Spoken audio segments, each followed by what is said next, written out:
সাত সমুদ্র পার হয়ে আসলাম। আসসালামু আলাইকুম ওয়া রাহমাতুল্লাহ। কেমন আছেন সবাই? আশা করছি আল্লাহর অশেষ রহমতে সবাই অনেক ভালো আছেন। আমরা অনেক দিন বেড়ালাম, অবশেষে বাসায় ফিরে এসেছি। বিকেল 4:30টার বাস ছিল। বাসায় আসলাম ঠিক 8:30টায়। আস্তে আস্তে 9টাই বেজে গেছে।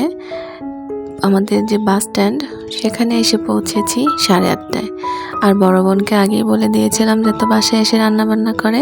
ছোট বোনের হাজবেন্ড আমাদেরকে এগিয়ে নেওয়ার জন্য গিয়েছিল বাজারে, সেখান থেকে আমাদেরকে সঙ্গে করে নিয়ে আসলো। বেশ অনেকটা দিন পর নিজেদের ঘরে আসলাম। ঘর খুলেই দেখি ঠিক যেভাবে রেখে গিয়েছিলাম ঠিক সেরকমই আছে। বিছানাপত্র, বাসি কাপড় চোপড় সবকিছু যেভাবে এলোমেলো ছিল ঠিক তেমনই আছে। এগুলো সবকিছু গোছাতে হবে। আর বাড়ি থেকে কি নিয়ে আসলাম সেগুলো আপনাদেরকে দেখাই। ওখানে আছে সবজি, তারপরে মামিরা দিয়েছিল পোলার চাল। তো এখানে 4 কেজি পোলার চাল আছে, সঙ্গে আছে আওলা চাল বা পিঠা খাওয়ার জন্য যে চাল ব্যবহার করা হয় সেই চালগুলো আছে। তো বাড়িতে আমরা গিয়েছিলাম 4 জন, সঙ্গে আমার ছেলে, মোটমাট ধরেন 5টা ব্যাগ ছেলে সহ। আর আসার সময় প্রায় 6-7টা ব্যাগ নিয়ে এসেছি আবার। তো শুধু বাড়ি থেকে না, খালামণিও কিছু কিছু জিনিস দিয়ে দিয়েছে সঙ্গে, সেগুলোও নিয়ে আসতে হয়েছে। তো আসতে কিন্তু মোটামুটি কষ্টই হয়েছে। আর এগুলো হাবিজাবি কিনে দিচ্ছিল আমার ভাইয়েরা তার ভাগিনাকে, আবার আমার ছোট বোনও কিনছিল। তো এগুলো সবকিছু ওরকমই রয়ে গেছে, কিছু কিছু খাওয়া হয়েছে। বড় আপু বাসায় এসেছে, সেই রান্না বান্নায় ব্যস্ত হয়ে গিয়েছিল। যেহেতু আমরা রাত্রে আসলাম, তো রান্না করেছে এখানে মাছ তরকারি, ছোট মাছ এবং ভাত। তো এখানে কুমড়োর বড়িও দিয়ে দিয়েছে বাড়ি থেকে। তো অনেক কিছু আনা হয়েছে। এগুলো সব কিছুই দেখা গেছে নানুর বাড়ি, দাদুর বাড়ি এবং আমার খালামণি, আমার বোনের শাশুড়ি সবাই মিলে ঝিলে অনেক কিছু দিছে। আর এই যে আমার ছেলের জন্য আমার কাকা ফুচকা কিনে নিয়ে আসছিল, সেগুলো নিয়ে আসা হয়েছে। তো সকালবেলা যেহেতু মেয়ের মাদ্রাসা খুলে গেছে, কয়েকটা দিন হয়ে গেছে, তো মেয়ে আবার নতুন ব্যাগ, জুতা, ঘড়ি এগুলো ছাড়া মাদ্রাসায় যাবে না। তো তার আবদার রাখার জন্য আমি আবার সকালেই গেছি আমাদের এলাকার মার্কেটে। তো নিয়ে আসলাম একটা স্কুল ব্যাগ, ওর জন্য জুতা। ছোট মানুষ, নতুন ক্লাসে যাবে, নতুন বছর, নতুন নতুন জিনিস না পরে গেলে তাদের মন ভালো লাগে না। তো এই জুতাটাও নিয়ে আসলাম, যেহেতু শীতের মধ্যে এই শুগুলো পায়ে দিলে কিন্তু বেশ আরাম পাওয়া যায়। আর এই ব্যাগটা নিয়েছে। তো ব্যাগ, স্কুল ব্যাগ, জুতা কেমন হয়েছে অবশ্যই কিন্তু আমাকে কমেন্ট করে জানাবেন। আর এই জুতোগুলো কিন্তু স্লিপ কাটে না, সোলগুলো খুবই সুন্দর, একদম মোলায়েম। তো এগুলো চায়না জুতা। সঙ্গে আবার একটা কি কিনলাম দেখেন তো, ঘড়ি, হাত ঘড়ি, একদমই সিম্পল। তো ছোট মানুষ এইরকম সিম্পল ঘড়ি কিন্তু ভালো লাগে। আর যেহেতু ওরা মাদ্রাসায় পড়ে, কালো বোরখার সঙ্গে সিম্পল ঘড়িটাই কিন্তু বেশ মানায়। তো এগুলোই কিনে নিয়ে আসলাম। তো আজ আর মাদ্রাসায় যাব না, আগামীকাল সকালে এই যে দেখতেই পাচ্ছেন চলে এসেছি মাদ্রাসায়। আর এখানে কিন্তু ওদের পিটি করানো হচ্ছে, অ্যাসেম্বলি। এখানে বালক শাখার স্টুডেন্টদেরকে দেখানো হচ্ছে, কারণ বালিকা শাখার ওখানে ভিডিও করাটা ঠিকভাবে অ্যালাউ না। যার কারণে বালক শাখার ভিডিওটা করেছি। ঠিক এভাবে ওদের শাখাতেও, বালিকা শাখাতেও পিটি হচ্ছে বা অ্যাসেম্বলি হচ্ছে। তো আমি আমার মেয়েকে মাদ্রাসায় দিয়ে এখন চলে যাব।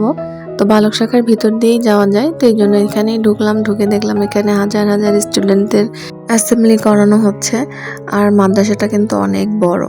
তো যাই হোক, বাসায় চলে আসলাম। আর আজকে দুপুরে ভাজি করব বিটরুট ভাজি করব। সঙ্গে আরও অনেক কিছু সবজি আছে, যেমন গাজর, আলু, ফুলকপি, আবার সালাদও করেছিলাম। তো বিটের একটা কেমন যেন গন্ধ আছে, তো এই বিটরুট এই কারণে আর সালাদ করে খেতে ভালো লাগলো না। তো ভাজি করছি, দেখি কেমন লাগে। গাজর আছে, এখানে আলু কেটে নিয়েছি, মানে মিক্সড সবজি ভাজি করব। তো এটা অনেক উপকার, সবাই বলে যে বিটরুট খাওয়া নাকি স্বাস্থ্যের জন্য অনেক ভালো। তো আজকে সেটাই করা হচ্ছে। তো দেখি কেমন লাগে, এর আগে কখনো খাইনি। তো আম্মু আবার ডিম রান্না করেছিল, তারপর এখানে লইট্টা শুটকি ভুনা করা হয়েছে। তো বাসায় মানুষ বেশি থাকলে রান্না বান্নাও বেশি। তো এখানে পেঁয়াজের কলি ভাজি করে নিচ্ছি আলু দিয়ে। তো এই ভাজিটা এত মজা লাগে। তো শুধু কিন্তু পেঁয়াজ কলি না, সঙ্গে একটা ডিমও ভেঙে দেওয়া হয়েছে। ঠিক যেমন চিচিঙ্গা দিয়ে ডিম ভাজি করে, একদমই সেম প্রসেস। খুবই ভালো লাগে এবং খুব টেস্ট, আপনারা করে খেতে পারেন। সেদিন দিয়ে আমরা আবার ইলিশ মাছ রান্না করব, যার কারণে পেঁয়াজ একদম তেলের সঙ্গে সব মশলাপাতি দিয়ে কষিয়ে নেওয়া হচ্ছে। আমরা ইলিশ মাছও কষিয়ে নেব। তো ইলিশ মাছ রান্না করার সময় কিন্তু আমরা মাছটাকে ভাজি না। সব মাছ যেরকম ভেজে রান্না করি, ইলিশ মাছটা একদমই কষিয়ে রান্না করা হয়, ভেজে রান্না করি না। তো এভাবেই কষিয়ে নিচ্ছি মশলার সঙ্গে। আর মিষ্টি কুমড়া দিয়ে ইলিশ মাছ রান্না করব। যেহেতু বাড়ি থেকে অনেকগুলো সবজি নিয়ে আসা হয়েছে, মিষ্টি কুমড়াও ছিল, তো সেই মিষ্টি কুমড়া দিয়ে রান্না করা হচ্ছে। এখানে কিন্তু আমার রান্না প্রায় অনেকটাই কমপ্লিট। তো ঝালটা মনে হচ্ছিল যে একটু কম, তাই একটু মরিচের গুঁড়া দিয়ে দিয়েছি। আর মাছগুলো দিয়ে দিলাম। তো একদমই ঘরোয়া রান্নাবান্না, প্রতিদিন স্বাভাবিক যেই হাঁড়ি পাতিল বাসনপত্র দিয়ে রান্নাবান্নার কাজে লাগানো হয়, ঠিক সেভাবেই কাজকর্ম করা হচ্ছে। স্বাভাবিক বাসনপত্র দিয়ে রান্নাবান্না চলে। তো একটু বেগুন ভর্তা করব, তাই বেগুন সেদ্ধ দিয়ে দিয়েছি। দেখতেই পাচ্ছেন আমাদের বাসার সামনে যে সিঁড়িটা ছিল, দুই পাশে পিলার ছিল, সেগুলো ভেঙে ফেলা হচ্ছে। তার মানে রাস্তার কাজ শুরু হয়ে গেছে। আমরাও এসেছি, রাস্তার কাজও ধরে নিয়েছে। তো আজকে ভেকু ঢুকছে আমাদের গলির মধ্যে, আর যার যার বাউন্ডারি ঘরবাড়ি রাস্তার সীমানার মধ্যে পড়েছে সেগুলো ভেঙে ফেলা হচ্ছে। তো আমাদের 8 ফিট রাস্তা ছিল, এখন 10 থেকে 12 ফিট হবে। এই কারণে বাউন্ডারি ভেঙে দিতে হয়েছে। আর আগে তো আমরা বাউন্ডারি ভেঙে নিয়েছিলাম, শুধুমাত্র পিলারটা ছিল, এটা ভেকু দিয়ে ভাঙার জন্য রাখা হয়েছিল। কারণ প্রচুর রড আছে ভিতরে, যার কারণে লেবাররা ভাঙতে চাচ্ছিল না। আর এই পিলারটা আমাদের আগের বাসার যেই বাউন্ডারি ছিল তখনকার পিলার, বেশ মোটা মোটা রড দিয়ে তৈরি করা, যার কারণে এটা লেবার দিয়ে ভাঙা সম্ভব হয়নি। তো ভেকুর যেই লোক আছে উনি এখানে রড কাটা মেশিন দিয়ে এটা কেটে নিচ্ছে। যাই হোক, ভিডিও দেখতে দেখতে যারা এই পর্যায়ে চলে এসেছেন, আজকের ভিডিওটা কেমন লাগলো অবশ্যই কমেন্ট করে জানাবেন। যদি ভালো লেগে থাকে অবশ্যই লাইক দিতে ভুলবেন না। আপনাদের সুন্দর সুন্দর মতামত দেখতে এবং পড়তে আমার কাছে অনেক ভালো লাগে। তো অবশ্যই আপনারা সুন্দর সুন্দর কমেন্ট করবেন। যাই হোক, আমাদের রাস্তার কাজ চলছে, সংসার ঘরবাড়ি নিয়মকানুন যা যেরকম ছিল সব কিছু ঠিক সেভাবেই চলছে। আল্লাহ আমাদের রিজিক দিয়েছে, খেতে তো হবেই। তো খাওয়ার জন্য সন্ধ্যাবেলা আমরা তেল পিঠা বানিয়ে নিচ্ছি। ঘর ভরা মানুষ, সবাই মিলে আমরা বেশ ভালোই সময় কাটাচ্ছি। শুধুমাত্র আমার আব্বু নেই, যার কথা আমরা প্রত্যেক সেকেন্ডে সেকেন্ডে মনে করি। আল্লাহ আমার আব্বুকে বেহেশতের উচ্চ মোকাম দান করুন। আল্লাহ যেন আব্বুকে অনেক ভালো রাখে। আপনারা অবশ্যই আমার আব্বুর জন্য দোয়া করবেন।